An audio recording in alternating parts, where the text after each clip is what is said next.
ಸಿದ್ಧಗಂಗಾ ಶ್ರೀಗಳು ಲಿಂಗೈಕ್ಯರಾಗಿದ್ದಂತ ಹಿನ್ನೆಲೆಯಲ್ಲಿ 3 ದಿನ ಶೋಕಾಚರಣೆಗೆ ಕರೆ ಕೊಡಲಾಗಿತ್ತು. ಆದರೆ ಮೊನ್ನೆ ಒಂದು ಘಟನೆ ನಡೆದಿತ್ತು. ಈ ಶೋಕಾಚರಣೆಯ ನಡುವೆಯೂ ಕೂಡ ಶ್ರೀಗಳು ಲಿಂಗೈಕ್ಯರಾಗಿದ್ದಾರೆ ಅನ್ನೋದನ್ನು ಮರೆತು ಶೋಕಾಚರಣೆಯ ನಡುವೆಯೂ ಕೂಡ ಒಂದಷ್ಟು ಸರ್ಕಾರಿ ಕಾರ್ಯಕ್ರಮಗಳು ನಡೆದಿತ್ತು. ಇದೇ ವಿಚಾರವಾಗಿ ಬಹಳ ಸಾರ್ವಜನಿಕರು ಕೂಡ ಕಿಡಿಕಾರಿದ್ರು. ಈ ಕಾರಣಕ್ಕಾಗಿಯೇ ಶುಕ್ರವಾರ ಎಲ್ಲಾ ಜಿಲ್ಲಾ ಕೇಂದ್ರಗಳಲ್ಲೂ ಬಿಜೆಪಿ ಪ್ರತಿಭಟನೆಯನ್ನು ನಡೆಸೋದಕ್ಕೆ ನಿರ್ಧರಿಸಿದೆ. ಕಾರಣ ಸಮಾಜ ಕಲ್ಯಾಣ ಸಚಿವ ಪ್ರಿಯಾಂಕ್ ಖರ್ಗೆ ಅವರು ನಡೆದುಕೊಂಡಂತ ರೀತಿ. ಪ್ರಿಯಾಂಕ್ ಖರ್ಗೆ ವಿರುದ್ಧ ಧರಣಿ ಅಂದ್ರೆ ಮೊನ್ನೆ ಈ ಸಂವಿಧಾನಕ್ಕೆ ಸಂಬಂಧಪಟ್ಟಂತ ಒಂದು ಕಾರ್ಯಕ್ರಮವನ್ನ ನಡೆಸಲಾಗಿತ್ತು. ಅದರಲ್ಲಿ ಬೇರೆ ಬೇರೆ ಕಡೆಯಿಂದನೂ ಕೂಡ ನಾಯಕರೆಲ್ಲ ಆಗಮಿಸಿದ್ರು.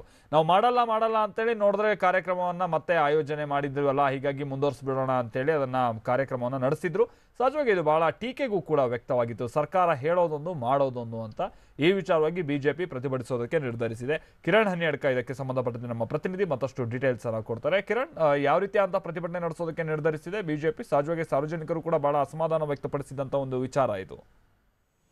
ಮಾಲ್ತೇಶ್, ಶಿವಕುಮಾರ ಸ್ವಾಮೀಜಿಗಳ ಶೋಕಾಚರಣೆ ಸಂದರ್ಭದಲ್ಲಿ ಕೂಡ ಸಮಾಜ ಕಲ್ಯಾಣ ಸಚಿವ ಪ್ರಿಯಾಂಕ್ ಖರ್ಗೆ ಇಂತಹ ಒಂದು ಕಾರ್ಯಕ್ರಮವನ್ನು ಆಯೋಜಿಸಿದಂತಹ ವಿಚಾರದಲ್ಲಿ ಅದೇ ದಿನವೇ ತಮ್ಮ ಆಕ್ಷೇಪವನ್ನು ವ್ಯಕ್ತಪಡಿಸಿದಂತಹ ಬಿಜೆಪಿ ಈಗ ರಾಜ್ಯವ್ಯಾಪಿ ಪ್ರತಿಭಟನೆಗೆ ಮುಂದಾಗಿರುವಂತದ್ದು. ಅಂದ್ರೆ ಸಾರ್ವಜನಿಕರಿಂದ ತೀವ್ರವಾದಂತಹ ಆಕ್ಷೇಪ ವ್ಯಕ್ತವಾದಂತಹ ಹಿನ್ನೆಲೆಯಲ್ಲಿ ಮತ್ತು ಬಿಜೆಪಿಯ ಕೆಲವು ಮುಖಂಡರು ಕೂಡ ಆ ಕಾರ್ಯಕ್ರಮದಲ್ಲಿ ಪಾಲ್ಗೊಂಡು ಮುಜುಗರಕ್ಕೆ ಒಳಗಾದಂತಹ ಹಿನ್ನೆಲೆಯಲ್ಲಿ ತನಗಾಗಿರುವಂತಹ ಮುಜುಗರದಿಂದ ಹೊರಬರುವಂತಹ ಒಂದು ಪ್ರಯತ್ನ ಮತ್ತು ಸರ್ಕಾರದ ವಿರುದ್ಧ ಪ್ರತಿಭಟನೆಗೆ ಸಿಕ್ಕಿರುವಂತಹ ಒಂದು ಅವಕಾಶವನ್ನು ಬಳಸಿಕೊಳ್ಳುವಂತಹ ಒಂದು ಪ್ರಯತ್ನ, ಎರಡನ್ನೂ ಕೂಡ ಇಲ್ಲಿ ಬಿಜೆಪಿ ಮಾಡ್ತಾ ಇರುವಂತದ್ದು. ಆ ಕಾರಣಕ್ಕಾಗಿ ಇದೇ ಶುಕ್ರವಾರದಂದು ರಾಜ್ಯದ ಎಲ್ಲಾ ಜಿಲ್ಲಾ ಕೇಂದ್ರಗಳಲ್ಲಿ ಪ್ರಿಯಾಂಕ್ ಖರ್ಗೆ ವಿರುದ್ಧ ಪ್ರತಿಭಟನೆಯನ್ನ ಮಾಡೋದಕ್ಕೆ ಇಲ್ಲಿ ಬಿಜೆಪಿ ಕರೆಯನ್ನ ಕೊಟ್ಟಿದೆ. ಪ್ರತಿಭಟನೆ ಅಂದ್ರೆ ಇಲ್ಲಿ ಪ್ರತಿಭಟನಾ ಸಭೆಗಳನ್ನ ನಡೆಸುವಂತದ್ದು, ಧರಣಿಯನ್ನ ನಡೆಸುವಂತದ್ದು. ಕೇವಲ ಧರಣಿ ಮತ್ತು ಪ್ರತಿಭಟನಾ ಸಭೆಗಳಿಗಷ್ಟೇ ಈ ಪ್ರತಿಭಟನೆ ಸೀಮಿತವಾಗ್ತಾ ಇದೆ. ಯಾಕೆಂದ್ರೆ ಇಲ್ಲಿ ಸಮಾಜ ಕಲ್ಯಾಣ ಸಚಿವರು ಪಾಲ್ಗೊಂಡಿದ್ರು ಮತ್ತು ಕಾರ್ಯಕ್ರಮವನ್ನ ಆಯೋಜಿಸಿ ಬಳಿಕ ರದ್ದುಗೊಳಿಸುವುದಾಗಿ ಹೇಳಿಕೆಯನ್ನು ಕೊಟ್ಟು ನಂತರ ಸಂಜೆ ಕೂಡ ಈ ಕಾರ್ಯಕ್ರಮವನ್ನ ಮುಂದುವರಿಸಿದ್ದು ಮತ್ತು ವಿವಾದಾತ್ಮಕ ವ್ಯಕ್ತಿಗಳನ್ನು ಕೂಡ ಕಾರ್ಯಕ್ರಮದಲ್ಲಿ ಪಾಲ್ಗೊಳ್ಳುವಂತೆ ಮಾಡಿದ್ದ ಕಾರಣದಿಂದಾಗಿ ಈಗ ಬಿಜೆಪಿ ಪ್ರತಿಭಟನೆಗೆ ಮುಂದಾಗಿರುವಂತದ್ದು.